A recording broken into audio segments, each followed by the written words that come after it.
I'm Michelle Yu, and welcome to the UConn Women's Basketball Season Preview Show presented by Connecticut Lighting Centers. I'm joined alongside two UConn legends in Sue Bird and Kara Wolters. The Huskies are looking to win their 24th straight home opener, but they will be challenged tonight against Baylor. And keep in mind that the Huskies are four-time national defending champions, largely due to the efforts of Breanna Stewart, Moriah Jefferson, and Morgan Tuck. But this is a new era for the Huskies now, one that begins with a narrow 2-point win over Florida State on Monday. So with that being said, how do we see this team moving on from the Big Three?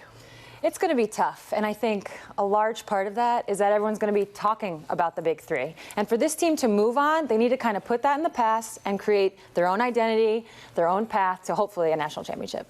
I mean, it's one of those things where this team doesn't have an identity yet. They just don't.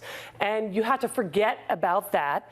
And people are saying, what is this team's identity? It's okay not to have an identity yet. Who is going to step up? Who is going to be that person? And you're going to have people, different games, step up. We saw Nafisa Collier the other night. She stepped up. And you can't put pressure on yourself yet. It's going to happen. It's got to be authentic. You can't just say, oh, let's hurry up and have an identity. It's going to come. And on different nights, different people are going to step up. And all of a sudden, come March, they'll have an identity. Now, Geno Auriemma has alluded to the fact that this team, without the Big Three, will pay for the success of teams past. Now, is there a real sense of vulnerability with this team? You laugh, Kara. Well, I laugh because it's something that I spoke to Gabby about, and she said, you know, it's not vulnerability, it's a responsibility. You put on a Connecticut uniform, and you don't want to feel pressure, but you want to, you know, keep that. UConn has a tradition, and it's okay. You don't want to put pressure on yourself, but you take pride in wearing that uniform, and you don't care what people have done in the past, but you want to continue a tradition at Connecticut of greatness.